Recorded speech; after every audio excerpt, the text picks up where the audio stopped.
Hi, boys and girls. It's Mrs. Willem here again. I'm going to be reading chapter 9 of Shiloh in one of my favorite places out on my back deck. I can see birds, I can hear squirrels, I can hear the traffic a little bit, so you might be able to hear that too. So let's get started. I can't move. Seems as if the sky's swirling around above me, tree branches going every which way. Ma's face even looks different from down on the ground.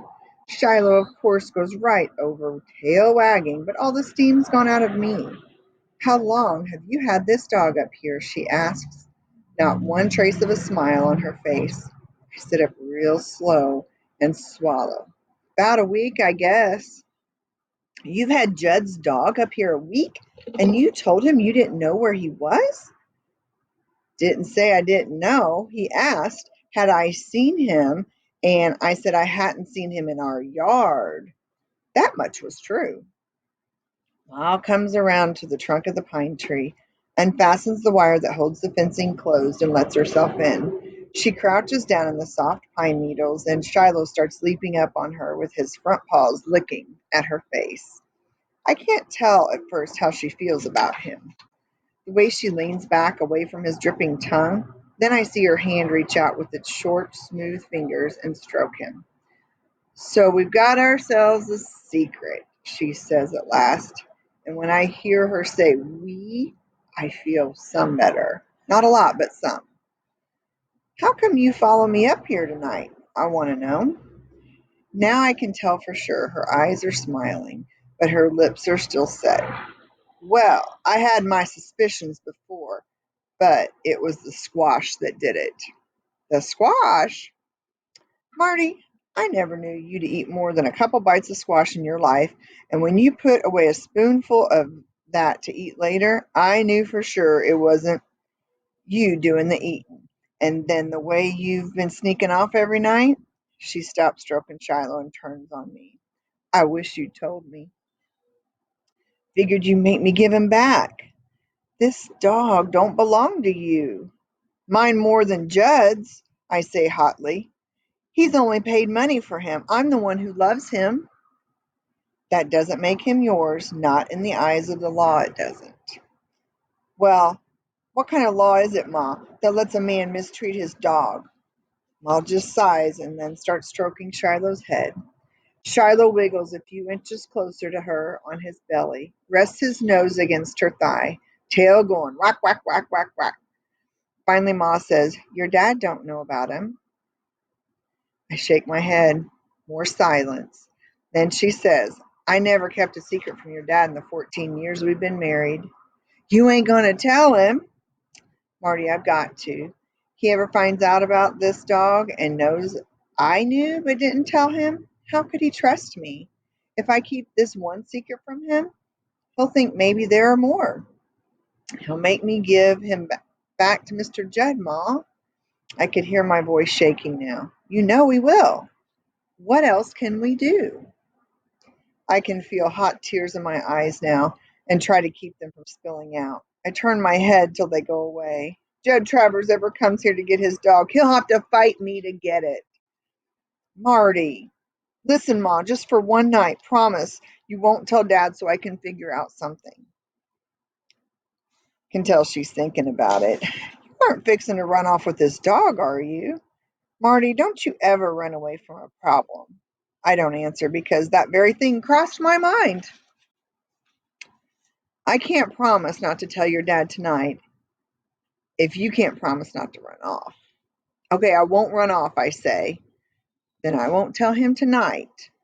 Or in the morning neither, I add. I gotta have at least one day to think. Don't know what good it'll do, though. Have already thought till my brains are dry. Ma puts out both hands now and scratches behind Shiloh's ears, and he licks her all up and down her arms. His name's Shiloh, I tell her, pleased.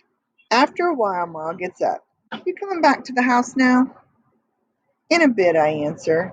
It's hard to say how I feel after she leaves. Glad in a way that somebody knows that I don't have to carry this whole secret in my head alone, but more scared than glad. Have me just one day to think of what to do, and not any closer to an answer than I had been before. I'd spent all my can money on stuff to feed Shiloh. Only money I have now to my name is a nickel I found out by the road. Judd won't sell me Shiloh's spit for a nickel. My first thought is to give him to somebody else and not to tell them whose dog he is, and then tell Mom that Shiloh had run off. But that would be two more lies to add to the pack. Word would get out somehow or another, and Judd would see David Howard or Mike Wells walking his dog, and then the war would really start. All I can think of is to take Shiloh down to Friendly the next day, draw me up a big sign that says "Free World's Best Dog" or something to hold up along the road to Sistersville, hoping that some stranger driving along would get a warm spot in his heart for Shiloh, stop his car and take him home. And I won't ask him where his home is, neither. So when Ma asks me where the dog is, I can tell her, honest, I don't know. When I get back to the house, Dad's just washing up at the pump, using grease to get the oil off of his arms. He's yelling at Darylyn and Becky, who are playing in the doorway, screen wide open, letting in the moths. I go inside and Ma's putting the dishes away in the kitchen, lifting them out of the drain rack and stacking the plates on the shelf. She's got the radio on and is humming along with the country music song. It's you I want to come home to. It's you to bake my bread. It's you to light my fire. It's you to share my bed. She sort of blushes when she sees me there by the refrigerator listening to her sing. I know I'm not going to sleep much that night. I sit on the couch staring at the TV, but not really watching, while Ma gives Becky her bath. Then I wait till Darylyn is out of the bathroom so I can take my own bath. Don't know if I soaked up or not. Don't know if I even washed my feet. I go back in the living room and Ma has my bed made up there on the sofa. The house gets dark, the doors close, and then just the night sounds come from outside. I know there's a piece of cardboard somewhere out in the shed I can print on. There won't be any trouble getting Shiloh to Friendly either. I'll put that rope on his collar and he'll follow along good as anything.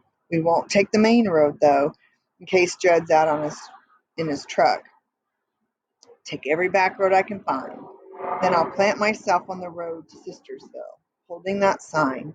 Shiloh waits beside me, wondering, what is it we're going to do next? What am I fixing to do anyway? Give him to the first car that stops. Don't even know the person driving. Might even be I'll give Shiloh to somebody who'll treat him worse than Judd Travers. Now that Shiloh has come to trust me, here I am getting ready to send him off again. I feel like there's a tank truck sitting on my chest. I can't hardly breathe. Got one day to decide what to do with Shiloh, and nothing I think on seems right. I hear Shiloh making a noise up on the far hill in his pen. Not now, Shiloh, I whisper. You've been good as gold all this time. Don't start now. Can it be he knows what I'm fixing to do? Then I hear a yelp, a loud yelp, then a snarl and a growl, and suddenly the air is filled with yelps. And it's the worst kind of noise you could think of, a dog being hurt. Leap out of bed, thrust my feet in my sneakers, and with shoelaces flying, I'm racing through the kitchen toward the back door. A light comes on. I can hear Dad's voice saying, "Get a flashlight," but I'm already out on the back porch, then running up the hill. There are footsteps behind me. Dad's gaining on me. I can hear Shiloh's howls like he's being torn in two, and my breath becomes shorter and shorter, trying to get up there in time. By the time I reach the pen, Dad's caught up with me, and he's got the flashlight turned toward the noise. The beam searches out in the pine tree, in the fencing, the lean-to, and then I see this big German shepherd, mean as nails, hunched over Shiloh there on the ground. The shepherd's got blood on his mouth and jaws, and as Dad takes another step forward, it leaps over the fence the same way it got in and takes off through the woods. I unfasten the wire next to the pine tree, legs like rubber, hardly holding me up. I kneel down by Shiloh. He's got blood on his side, his ear, a big open gash on one leg, and he don't move, not an inch. I bend over, my forehead against him, my hand on his head. He's dead, I know it. I'm screaming inside. Then I just feel his body sort of shiver and get mouths moving just a little, like he's trying to get his tongue out to lick my hand. And I bent over there in the beam of Dad's flashlight, bawling, and I don't even care.